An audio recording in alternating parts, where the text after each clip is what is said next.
Welcome to the Hope for the Animals podcast, a project of compassionate living. I'm your host, Hope Bohannick, and today you will meet a fantastic philosopher and longtime friend of mine, John Sanbonmatsu. John and I have been boldly and fervently attempting to expose the humane hoax for many years now. He has been a reoccurring speaker at our online conferences for the Humane Hoax Project, and he wrote one of the more interesting and entertaining chapters of my anthology, The Humane Hoax, about the femivore, women who reject urban life and corporate jobs to farm animals. He's come out with a new book called The Omnivore's Deception, and it is a fantastic read. I invited John on the podcast for two reasons. One is I wanted to talk about his new excellent book, and also because he will be joining us at a special event that our Humane Hoax Project is hosting. It's a Humane Hoax panel discussion on July 19th. We'll have a panel of experts discussing the current political situation, avian flu, and other timely topics related to humane washing and animal agriculture. There will be a registration link for that event in the show notes, July 19th. I hope you join us for that, and you'll get to know John here in this conversation, so you can hear more from him at the panel discussion. So I have a surprise for you at the end of the episode. A new friend of mine here in Eugene, Oregon is a fantastic vegan musician, and I would like to play one of his songs for you here on the podcast. His name is Brent Ratkovich. He's been a singer, songwriter, and guitarist for 40 years and has just started writing songs about veganism and animals. The song is called Trying. And I love when I'm able to share music with you, and I think you're going to like this song. So stick around to the very end, or fast forward there, and listen to this fantastic vegan song. I got teared up and had goosebumps when I listened to this song. I think you'll like it. Okay, let's get into my conversation with John. I hope you enjoy it.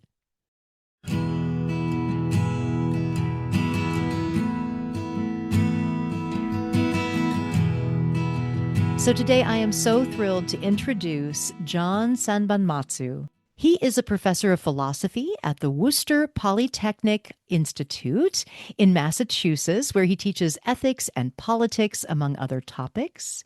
He's the author of The Postmodern Prince and editor of the book Critical Theory and Animal Liberation.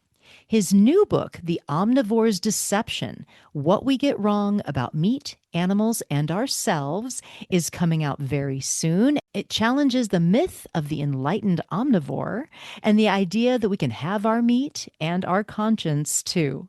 Welcome to the podcast, John. Oh, thanks so much for having me, Hope.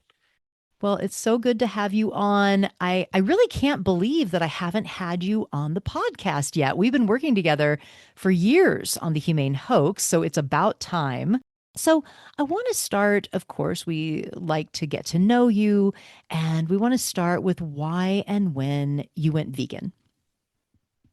Well, I became vegetarian in college. I had a philosophy class my first year, an intro class, and in that class we read an article by Peter Singer, the philosopher, called "Famine, Affluence, and Morality," and it was a very influential article that suggested that the reader in the wealthier North who was reading this piece had an obligation to donate 90% or more of their income to the people who were at that time starving in Bangladesh. So it was a classical utilitarian argument. And the utilitarian believes that we should act in such a way as to maximize the happiness or the good for as many individuals are affected by our action. So reading that article kind of threw me into a crisis of conscience as an undergraduate. And then it wasn't that long after that, maybe in the next year, I can't remember, that I came across a book by the same philosopher, Peter Singer, called Animal Liberation. And it was reading that book that made me into a vegetarian. And then a few years after that, when I realized that, eggs and dairy and cheese, of course, are part of the same animal system, the same system of violence and violation, that I became a vegan. So let's see, that was probably 1986. So if my math serves me, next year will be the, I don't know, is it the Well, you're 30th, 30 40, is it years, the yeah, 30 30th or something. 40th anniversary that I Uh-huh. became a vegan? Yeah, well, you're about as long as me. I went vegan in 1990, so it's been about 35 years. So yeah, Oh, you're getting up. congratulations. Thank you. You're getting close to your 40 year probably anniversary. I guess we're proving that you can survive without Right, eating right. We're not animals. dead yet. Not yet. Unless this is maybe this is a seance. I mean, because I can't see you. So how do I even know that you're not talking to me from behind the veil, beyond the grave? Right. Well, I hope we're alive and that others can hear us. Okay. So, John, you have written a fantastic book. You've written other books as well and edited. I think your critical animal one was an edited volume. Is that right? Yes, that's right. Yeah. So, but now you've come out with a fantastic book, and I've been really devouring it and loving it, called The Omnivore's Deception: What We Get Wrong About Meat, Animals, and Ourselves. And you're really a brilliant writer. I mean, it's a very, very, very engaging book, engaging writing. Thank you very much. Of course, of course. And yeah, you have a very interesting personality, very charismatic as I know just from knowing you, and it comes through in the book. And you cover a lot. I mean, from like the origins of PETA, the history of our fraught relationship with like the farmed animal, and also the importance of incorporating love into our ethics. I think that's kind of how it feels in the end of the book to me. But I want to start broadly first. We'll get into some specifics, but let's talk about why you wrote this book more broadly. Well, honestly, I've been concerned about our treatment of animals for decades. Anyone who has, come to an understanding of what we do to other animals in all aspects, all domains of society, but particularly the food economy, feels a sense of urgency around stopping this process of mass violence. But once you kind of go through the looking glass and you come to see the totality of these relations of domination and suffering and so on, the frightening thing is that it gets worse and worse every year, which is not true of other kinds of justice issues, at least not until recently when we're seeing the rollback, right, in our country of basic civil rights and human rights and women's rights and so on. But generally, when you become aware of some injustice, there are movements that are slowly working to overcome these structures of oppression, and you can take some heart in the fact that there's a light at the end of the tunnel. Well, my feeling is that, as I said, things are getting worse, not better. We're finding that more people are eating meat than ever before. Per capita meat consumption is up. Total number of animals being killed globally is the highest it's ever been, and it's even increasing. So part of what motivated me to write this book was to inquire into why that is. In spite of the best efforts of you and others in the movement who are doing this, really important grassroots work, educate the public. Things don't seem to be getting better. And I had been tracking for about 20 years this discourse that you have done a lot of work in, of the humane meat idea, and essentially a rebranding effort that's been going on. There's a confluence of different cultural and economic forces that have been seeking to redeem the animal economy from its own depredations. What I mean is that the animal system, we know, is contraindicated with survival on the planet. It's leading to ecological collapse through mass species extinction and resource depletion and so forth. We know that eating animals is actually not very good for human health, that the studies suggest that, vegans do better in terms of their health outcomes, dietary outcomes. We know that eating animals causes zoonotic disease. 75% of all emerging diseases are zoonotic, meaning they're coming from the bodies of other animals, which, by the way, has historically been the case. Most of the diseases and plagues that have afflicted our species have come from our exploitation of animals for food and labor and so on. At any rate, we know all this. And what's happened is, in reaction to the critique that the animal advocacy movement has made of these institutions and practices, there's been this attempt, kind of workaround, to reassure the public, reassure consumers that it's okay to keep participating in the animal system, meaning meat, eggs, dairy, and fishing chiefly. And the idea is that if we have somewhat smaller farms, we do away with the bad old mean factory farms, we can raise animals humanely, sustainably, in a way that doesn't destroy the earth. We can have a more authentic relation to nature and to animals through uh, smarter animal husbandry and so forth. So that's what I've been studying for years, is this new language around a kind of new agriculture, supposedly, the good animal system versus the old bad, mean animal system. And of course, as you know, that is a lie, that distinction. All forms of animal agriculture and fishing are harmful, cause enormous violence and suffering. So my book is an attempt to deconstruct or take down the elaborate mythology of deception that keeps 90%, 95% of the humans of this earth enmeshed in and addicted to uh, our domination of animals. Yeah, well, it's a very powerful book, and you do make an incredible case for dismantling the animal industrial system. But I did want to push back just a little on something you said, or maybe dig a little deeper and see what you think about my thoughts on it. There's kind of a I guess, pessimistic or optimistic view of the trajectory of the last 30, 40 years of animal advocacy. And you're saying that almost every other social justice issue, there's progress, even though we're seeing a backlash to that now, of course, but that we aren't seeing progress. I kind of look at it a little differently, in that I do think we have made significant progress just in the consciousness of the issue, right? People knowing about it, people being aware. Yes, there are more animals being killed, but that is a worldwide phenomenon because of Western culture seeping out into the East and other areas of the world.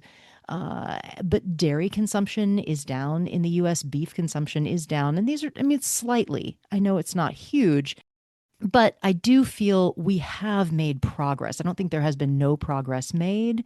And I'm, I don't know, you may agree or disagree. I'm curious. But I think now, from so many years ago, people didn't even know what vegan meant. They had no idea that animals were suffering in animal agriculture. And now that has shifted significantly. People know what vegan is. People realize that there's a problem. People are buying organic and free range and cage free because they care about animals and don't want to see them suffer. So, anyway, just another perspective, or a possibly more optimistic perspective of the trajectory of activism. I don't know. What do you, how do you feel about that? Yeah, no, I appreciate the pushback, and I think it's productive to have a little disagreement about this. I think it's true of pretty much every social movement that when one's committed to a cause, it can be hard to kind of take a step back and take a more critical perspective. Um, you are right that there's been progress on animal issues in a variety of contexts, actually. I mean, for example, the Y2K Greyhound movement has more or less abolished Greyhound racing. Yeah, The FDA is allowing cell-based proofs of drugs instead of animal testing. right. And so, Circus animals, yes, huge yes, progress there. Yeah, fur, yeah, foie gras. So, in fact, on those kinds of issues, single issue campaigns and so forth, there has indeed been progress. Um, but this is why I said what I said. Okay, when I was working on my book, which I'd been working on for over 10 years, people would I'd tell people I was writing a book and they say, well, what's it about? And I would say, well, it's about our violence against animals. And they would look at me with this kind of polite, confused look, and they would they'd say things helpfully like, oh, you mean like dog abuse? You Right. know, do you mean like people who hoard animals? Yeah. I teach hundreds of undergraduates every year. I teach ethics. As a performing magician, I also encounter hundreds of people in the public. And I can tell you that virtually no one that I speak to ever has any comprehension, actually, of the animal system. They know in some vague way that so-called factory farming isn't pleasant for the animals, and they don't like to hear that. However, when I show my students a film like Meet Your Meat, they're shocked. Never encountered, most of them, okay, have never encountered anything like that. It makes them emotionally upset. And yet, even, out of a class of 40, let's say I spend a week in my class talking about animal ethics, I'd say out of 40 students, maybe one or two will tell me they become vegan. So we're talking about a massive disconnect between what we're trying to achieve and the way that the general public views the issue. And I think that it's largely because the question of meat is not like circus animals, okay? Because it touches on our inmost nature. Because of the ideology of meat, as you know, people think that eating meat, eating other animals is natural, it's right, and in fact, it's the best way to live a human life. We can all say, most people can agree that factory farming is bad, okay? That is the success of the movement.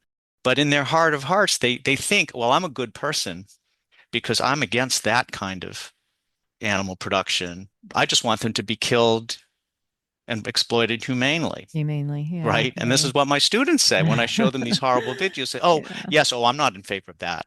They should be treated nicely." But obviously, you can't love Kill nicely. you can't, yes, and you can't love what you seek to destroy. And what I Yeah. argue in my book is that other animals are not inferior, degraded, stupid beings, but complex, interesting beings who are worthy of their own existences, who are worthy of their lives and are worthy of our love. Yeah. So we need a whole paradigm shift in our civilization away from seeing non-human animals as our commodities and our slaves and our objects.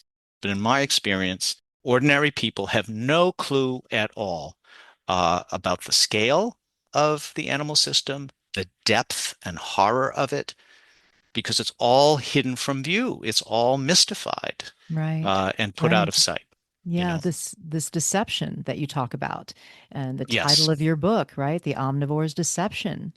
And so I'd love to talk about that, actually, why you chose that title.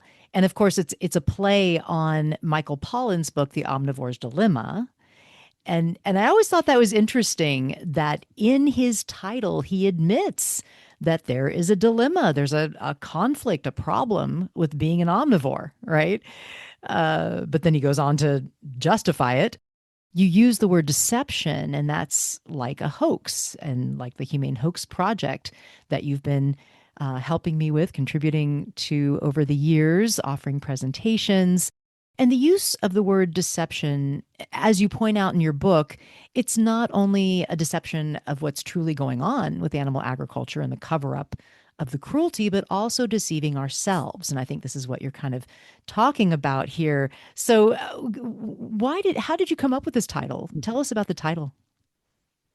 So Michael Pollan came out with his book, Omnivore's Dilemma, in 2006.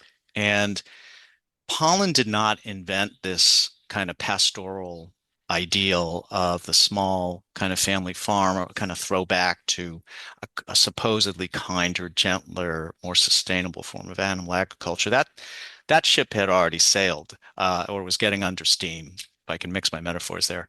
Um, but uh, but Pollan was a lightning rod for this confluence of cultural and economic forces in the organic foods industry, in kind of a movement of new agrarianism, an agrarian renaissance, signaled by Wendell Berry, the poet, and others. and uh, and of the locavores, which the locavore movement was begun by several women in the San Francisco area in 2005. But at any rate, Pollan's book was a became a kind of tidal wave. And as you note, the dilemma of the title suggests that people Americans have been trying to navigate the new food politics, right? So the one of the central dilemmas that Pollan talked about in that book is particularly our treatment of animals in industrialized agriculture and how unesthetic it was and how dirty it was and dangerous and so forth. And by the way, not so good for animals. But here's the thing. I mean, pollen, so the public has indeed for decades, centuries been propagandized, deceived about the true nature of the animal system, which is one of violence and degradation. But then with this new discourse of the enlightened omnivore, of carno-locavorism and so forth. That new discourse, that new way of justifying the animal economy by facing the facts and really taking a hard look at how bad factory farms are, well, that new discourse ends up digging us even deeper, digging the public even deeper into the animal system, ironically, by creating this supposed realm of good meat and good animal products, which is a lie. You can't, it's always going to be unjust the way you treat animals in the systems. And in fact, it's often more environmentally damaging, to raise animals on pasture and so on. So that is indeed the main deception that I examine in the book.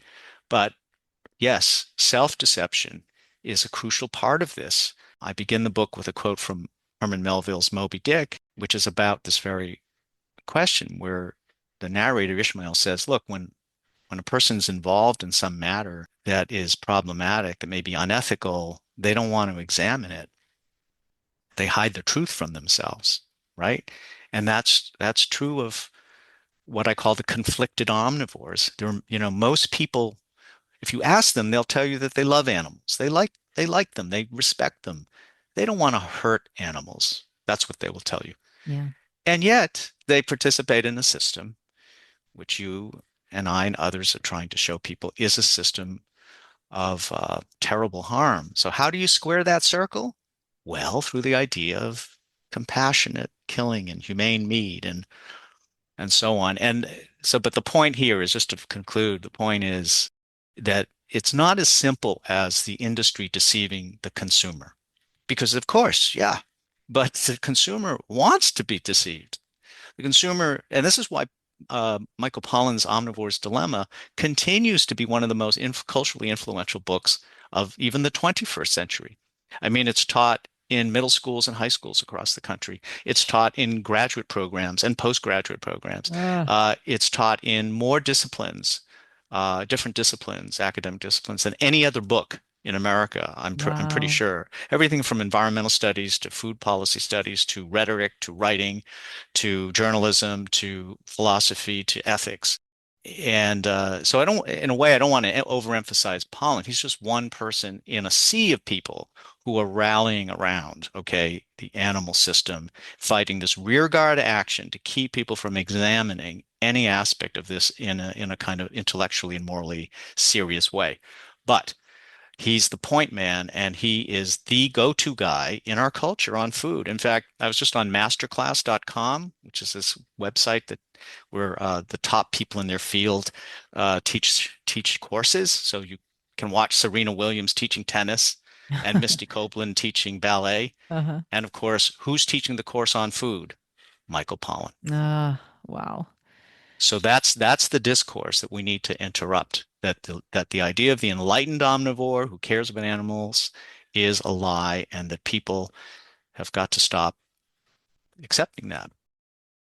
So kind of in that same along those same lines, you write in the book about the cognitive dissonance that meat eaters suffer from. And I want to read a quote that I thought was really descriptive of this cultural affliction of the cognitive dissonance and this kind of deception that we impose upon ourselves. And here's a quote from your book. You say, We thus love animals one moment, slaughter them the next, and fail to notice any discrepancy between the two modes of address. The same newspaper prints a heartwarming story about an animal rescuer or vegan chef one day, then about a cattle rancher or celebrity butcher the next. At the local hardware store, the bird feeders and bird seed can be found in the same aisle as the mousetrap and rat poisons, just down from the cat toys and dog chews. And this really just illustrates our disdain and love at the same time, for animals and just kind of categorizing them in different species. But then you go on to say, one might think that such blatant contradictory attitudes and behaviors would provoke public debate and personal soul searching. And I would say it does for some of us, not everyone, though. Getting back to the quote, but the opposite is true, since everything is permitted in our treatment of other beings. Every kindness and every barbaric horror, our behavior towards animals is seen to be a matter of aesthetics or personal taste and not ethics. And of course, this is a really interesting take on the personal choice argument that we often hear as vegans. Talk about all this. This was, I think, really, really an interesting point that you made.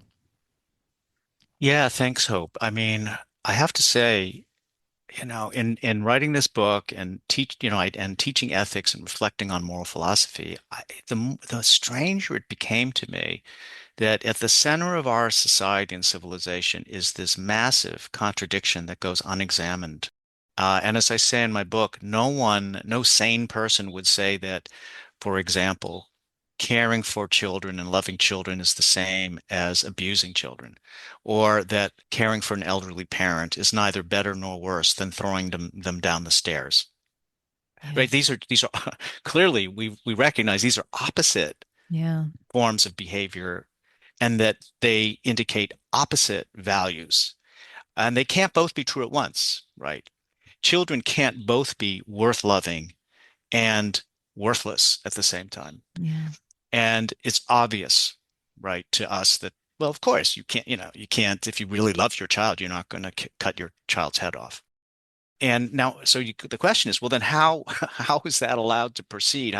How is it that people don't even they're not even aware of this contradiction, and they really aren't, you know? So they sit down to a meal of they sit down to their chicken sandwich while petting their dog or something, Yeah. you know. Yep. So we in the movement are aware of this contradiction and what you call describe aptly as cognitive dissonance that arises out of it. But argue in my book that look, for this set of contradictory behaviors to become invisible, be made invisible, there's this whole apparatus of language and symbology and culture and economic organization to smooth over that contradiction. And one of the ironic ways that language works, as you quote from that passage in my book, is it's precisely because the opposite behaviors are out in the open that no one notices any discrepancy between them, you Mm. know? Seriously, like I've been reading the New York Times since I was a boy, so I don't know, 40 years, more than that. And it just astonishes me that they will produce, they'll print some heartwarming story about, some hunter who found this bird caught in, a trap or something. And I made that up. I don't think they specifically wrote a story on that. But you know what I'm saying? They'll print stories about helping animals or conservationists Right. doing work for gorillas in Africa or wherever. And in the same issue, as said, they'll print articles about veal cutlets or something. Yeah. Uh, Um, yeah. so I think, we struggle to get people to acknowledge this obvious contradiction. And the thing is, Hope, it's becoming harder and harder for society to legitimate these practices because, on the one hand, the contradictions of the capitalist animal economy are deepening and growing and widening such that all life on Earth is beginning to perish because of this, and we have pandemics like, H5N1, avian flu, just around the corner because of this. So the more this system encroaches on on us, on our own lives, the more intensive the reaction becomes to shore it up, to repeat and strengthen the tropes, the mythologies that have maintained it for centuries, including, by the way, a certain aggressive, toxic masculinity. We see Mm, an incredible resurgence in what's called the manosphere of right. like Yeah. Joe Rogan and so forth, promoting the carnivore diet. Jordan Peterson, these pundits who are saying that basically to be a man you have to eat a lot of meat, and at the same time, they're saying these derogatory things about women. So that stuff is being amped up and ramped up. And it's Yeah. not a coincidence. It's not a coincidence that Governor Ron DeSantis, the Republican in Florida, issued a statement from the governor's office condemning, cellular meat and referring to a global conspiracy of elitists who want to take people's steak away. That they're Mm, trying to eliminate animal foods. mm, So you see, it's very political, and the way our repression of animals is connected to these other social systems, these other forms of power and authority in yeah. society. Yeah. Yeah. Yeah. It's really interesting that meat is part of the US culture war that's happening right now. And you talk about it in the book too. And I just want to remind listeners that you are going to be on a panel at our upcoming Humane Hoax Projects panel discussion, a special event that we're going to have online on July 19th. So I hope people can join us for that. And you can hear more from John about this. And I mean, I don't want to get into what we're going to talk about on the panel. We'll save that for the panel.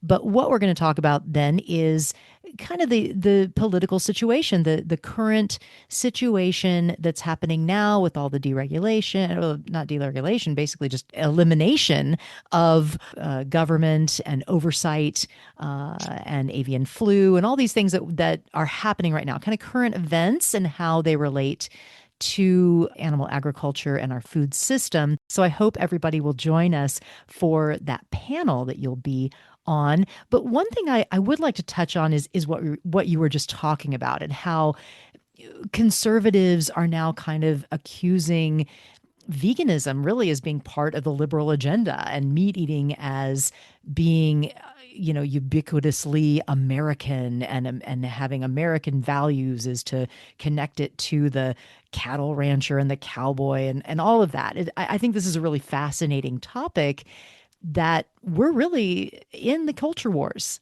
Can you elaborate on that a little more?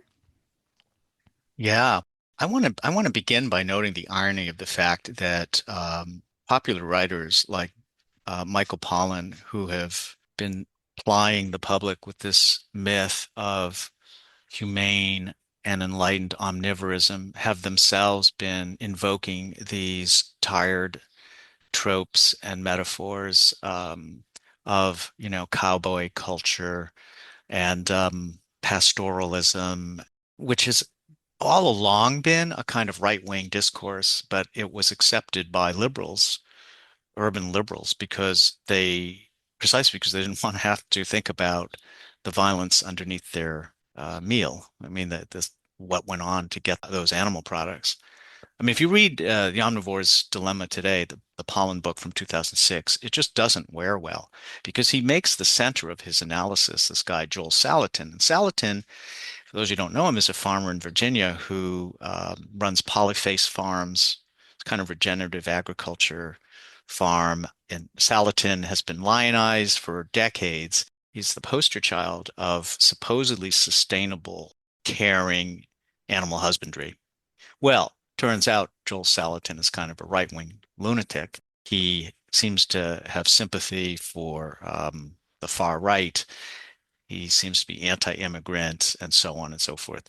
And now those kinds of themes in agrarianism, which go back centuries, actually, I mean, to the anti-Semitism of earlier populist agrarian movements, um, those elements are coming to the fore because farmers are very upset with government attempts to regulate them, to protect the public, to protect public health and safety from, say, the H5N1 virus, They're resistant, violently resistant in some cases, to any environmentalist critique of global warming and the role that animal agriculture plays in carbon emissions. And as you know, animal agriculture is responsible for a greater share of carbon emissions than the entire transportation sector. So in Europe, also, we see farmers joining far-right fascist parties to push back against attempts by the European Union to regulate farming and to de-emphasize animal agriculture. And this is tied in again with gender politics, race politics. I mean, from the earliest stirrings of the organic farming movement in Europe, there's always been an overlap with fascism, British fascism and during the 20s and also German fascism, of course. It's kind of idealization of a simple rural life where animals know their place and they're there to be exploited, and that's part of our, masculine heritage and etc. Mm, So vegans have indeed become ground zero for the culture wars. The political right for years now have been calling liberals soy boys, actually. mm, That term soy boy is meant to indicate an effeminate man right. who's not a real man because he eats tofu or something like that. Mm, And everyone loves to hate on animal advocates and vegans. Like, you can't turn on the news or watch a TV show without someone bashing vegans and veganism. I mm, mean, honestly and truly, I mean, there are thousands of examples throughout popular culture. It just shows the degree to which, in fact, getting back to our kind of question or debate about pessimism and optimism there, right? And what's happening with the movement. right. To your point, okay, it does show that we've touched a nerve, and it does show that veganism is beginning to pose a threat to the system. Otherwise, we wouldn't see such virulent political reaction against it. That certainly is true. Yeah. So it's like that famous quote, first they ignore you, then they laugh at you, then they fight you, then you win. So we're at the laugh at you stage and the fighting and pushing back, right? At least they aren't ignoring anymore. They know who we are. They know they know that vegans exist and that animal issues exist, right? So it's, we're going along the trajectory of progress. So yeah, but you're right. It's kind of a optimistic, pessimistic view, and as you said in the beginning, I think you're right. We need both, right? We have to look at it from both angles, so that we can make decisions about what we're going to do, how we're going to be effective, and realize that really both are true. Yeah, well, actually, on that particular note, Antonio Gramsci, who is the political theorist I work with, I've worked with quite a lot in my scholarship, very famously said, and he was quoting someone else actually, but that what we need is a pessimism of the intellect and an optimism of the will. Mm, yeah, And pessimism of the intellect means to be completely honest with ourselves and others about the state of things and weighing, the forces in play as dire, as the situation may be, getting a very clear description in our own heads of what is happening is the starting point for any kind of resistance. So, and that can be very depressing when you look at the situation, but also it says, optimism of the will. We have to believe in a better world. We have to believe it's possible right.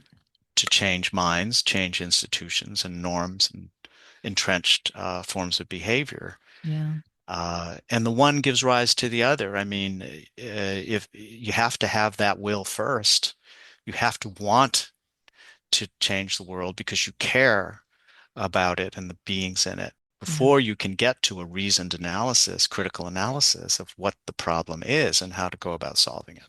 Right. Right. And I think my mother aptly named me Hope. Because I need it. I need it.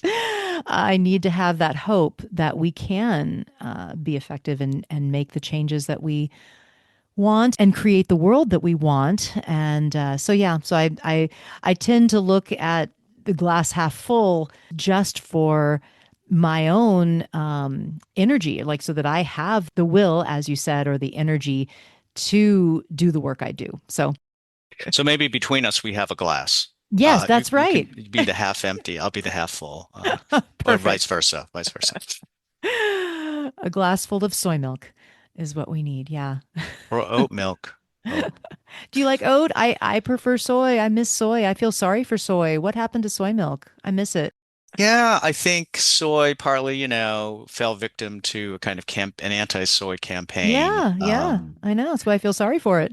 Yeah, yeah. But I do know that it froths better in my espresso machine than Oh, okay. Well, the soy milk. Not to identify myself as some kind of progressive elitist espresso drinker, but there it is. okay. Well, getting back into the book, you hone in on a concept early on that I think I'd love to ask you about, and that is speciesism. So you have it in the introduction. You talk about it again, I think, further into the book as well. And I think this is actually, one of the reasons for that cognitive dissonance that we were talking about, for that deception, that self-deception that we were talking about, and that is speciesism, this concept of one species being dominant over another or more important than another. And you talk about how pervasive it is in our culture, in our psyche. And I find it really fascinating that once you're aware of speciesism, you realize that it is everywhere. You just see it everywhere. And my husband and I almost daily we report instances of speciesism to each other that we see in the news and journalism, on podcasts and advertising. It's just everywhere. So tell us about speciesism and how to recognize it. Well, the term speciesism was coined by Richard Ryder, I believe, in the 70s, maybe actually earlier than that. And Peter Singer made use of it in his book Animal Liberation, which was published in 1975. And the way that Singer uses it is as this idea that other animals are inferiors, and he compares it in Animal Liberation to racism and sexism. Now, when Singer's writing that, he's kind of riding the crest of the new social, what are called new social movements of the late 60s, early 70s, when people were talking about Black liberation, women's liberation, and so on. And that's why he named his book Animal Liberation. So it was a very good choice of title, and it really hit a chord at the time with the public. But I use the term speciesism more broadly because speciesism isn't just a prejudice against other animals. It isn't just an idea. It's actually what I call a mode of production, a mode of civilizational development. We're talking about powerful economic institutions, academic institutions, forms of culture, everything from Disney films that anthropomorphize animals to laboratories filled with animals being tormented for scientific research. And it's not just an idea in our heads. It's something that's out in the world, and it has a material process, and that process is intertwined with capitalism as a world system, as a global system. As you said, when you and your husband now and I or whatever, when we understand speciesism, when we even have that concept, the world looks very differently. It's like putting on a pair of glasses and and seeing the world as it actually is rather than we imagined it to be. Now, I just want to observe a couple things here. One is that speciesism or human supremacism, we could also call it, Hmm. is a total system, and it's a totalitarian system. It's total in the sense that it encompasses, as I said, our whole mode of economic development, but also it constitutes our existential identity. That means that we see ourselves as human to the extent that we say that we're not animals, right? So there's this division in our own consciousness between the human and the animal. And that's why, as I say in my book, humans are constantly insulting each other by calling them animals. And in fact, that's the best way to enable the genocide. So, for example, after the October 7th attacks by Hamas in Israel, Israeli officials began referring to Palestinians as, quote, human animals. This is one example of many, many. Donald Trump referring to immigrants from third world countries as, quote, animals. Mm. So once you dehumanize a group of people that way, you really set up extermination.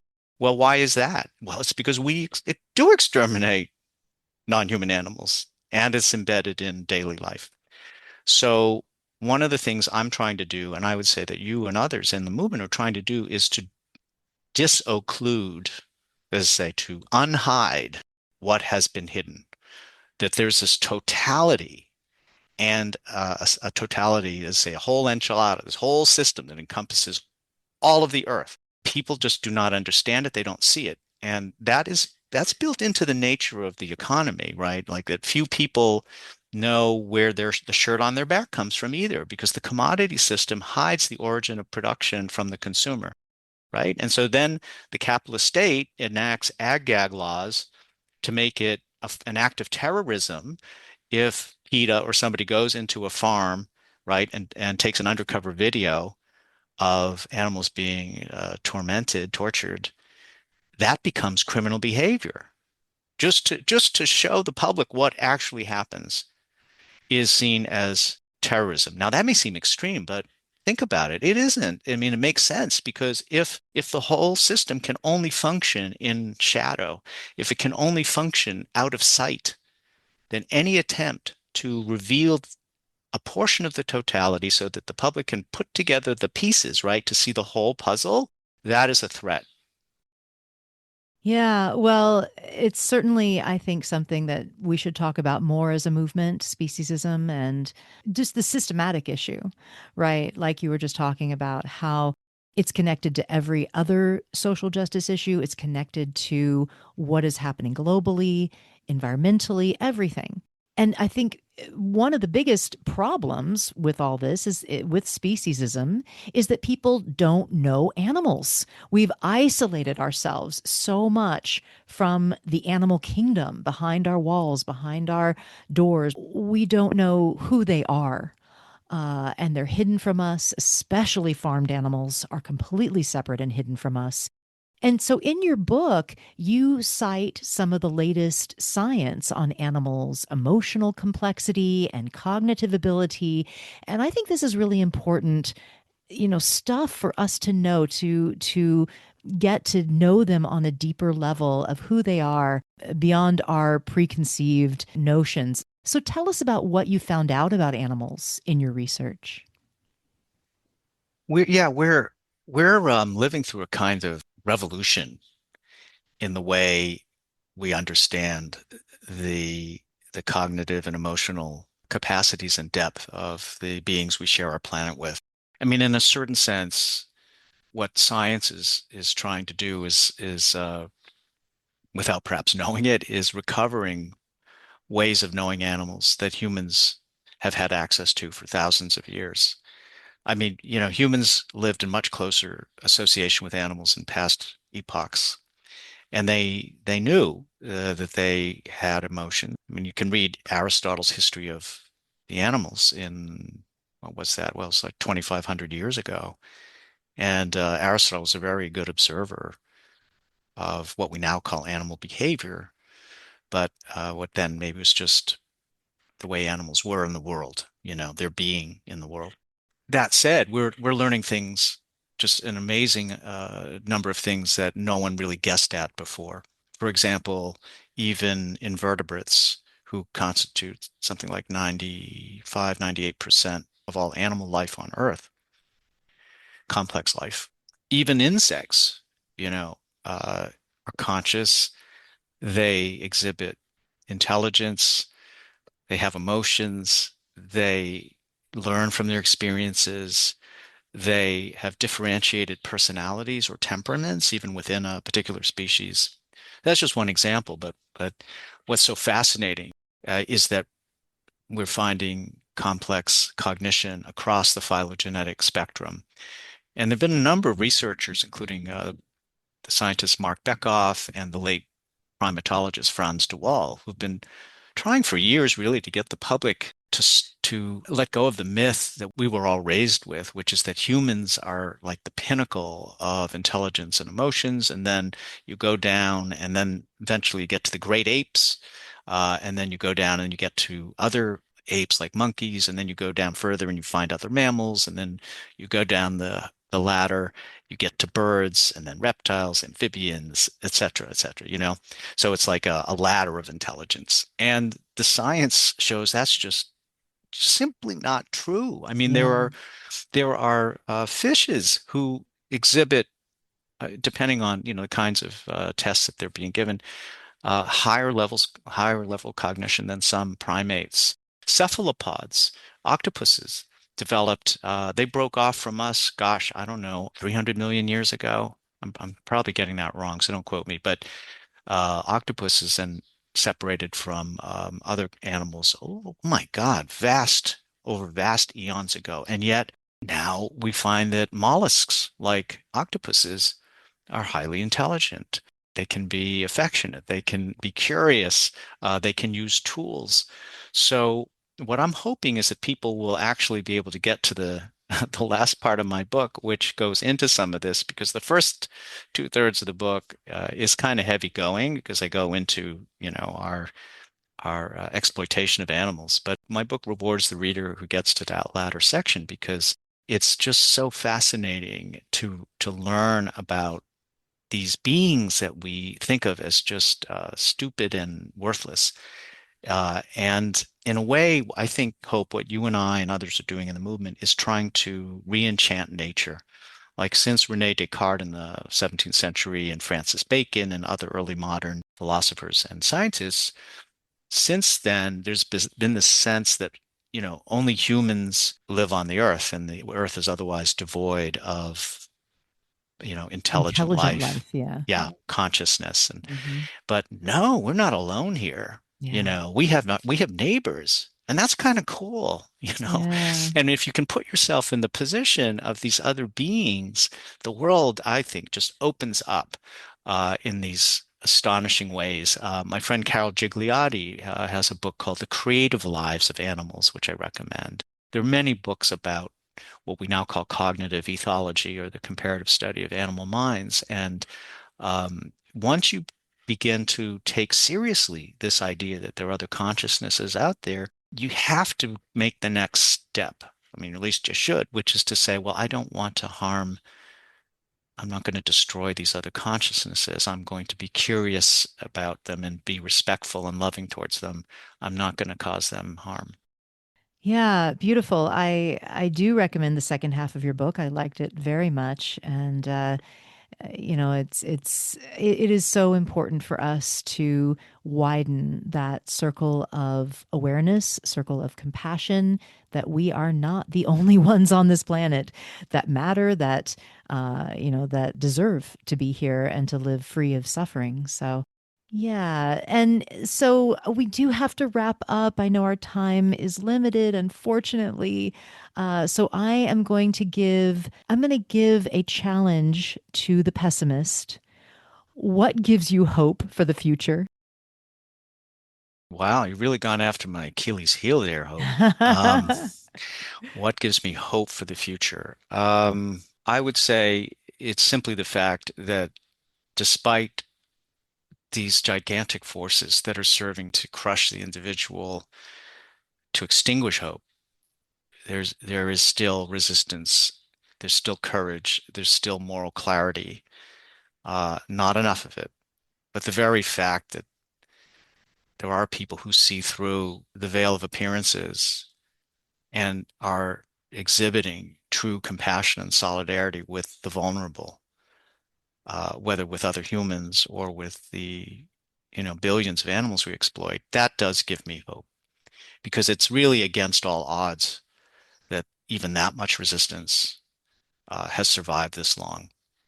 And so, you know, the work is to expand that circle of concern, as you know, you were saying, the circle of compassion, and at the same time to do that in a sober way that takes stock of the forces that are arrayed against us, and looking constantly for places of vulnerability and leverage within that system to act strategically.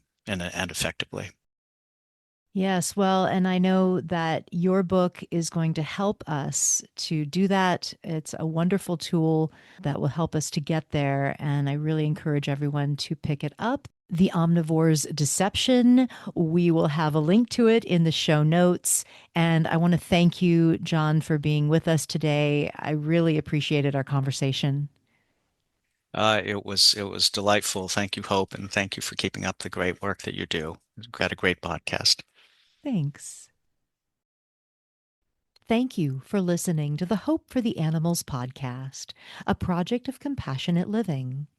Please be sure to get a copy of John's book, The Omnivore's Deception. I'll put a link in the show notes where you can order a copy. And as promised, I want to share with you a fantastic new song from vegan musician Brent Ratkovich. He has been a singer-songwriter and guitarist for 40 years and is just starting to write songs about veganism and animals.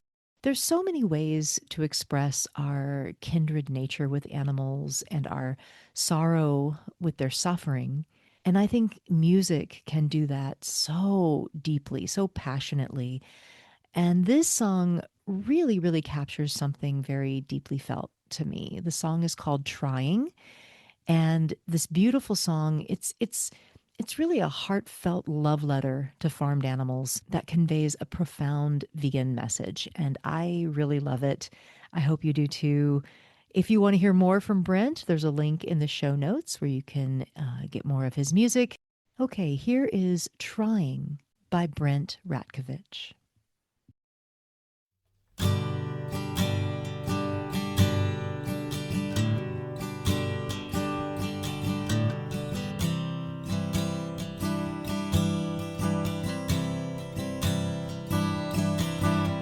Searching for the perfect words, hoping their voices will be heard. I'm trying.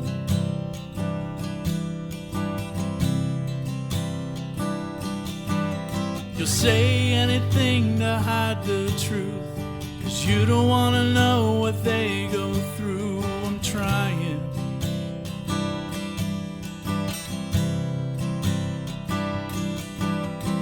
Knowing they never see the sun, suffer every day to die so young. I'm crying.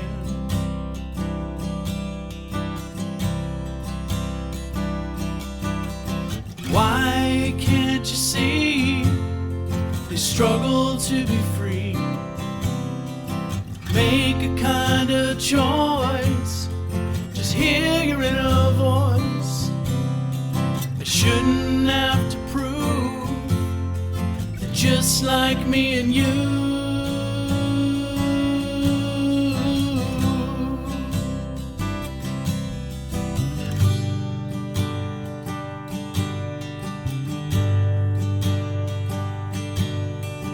Hoping that the farmers treat them well.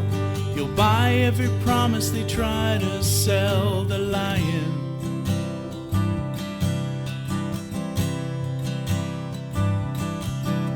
If you were in their place, I'd fight for you. Why is it hard to see that friends not food? They're dying.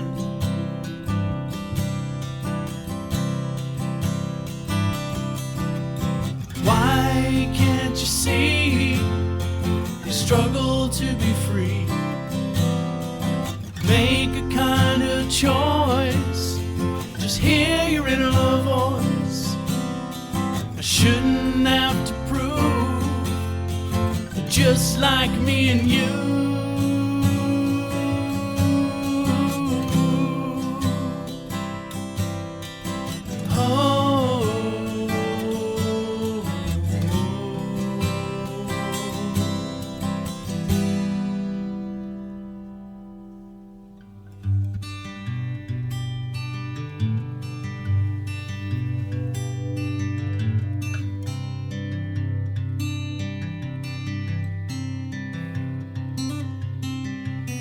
Look into their eyes and someone's there, hoping for a world we all can share. I'm trying.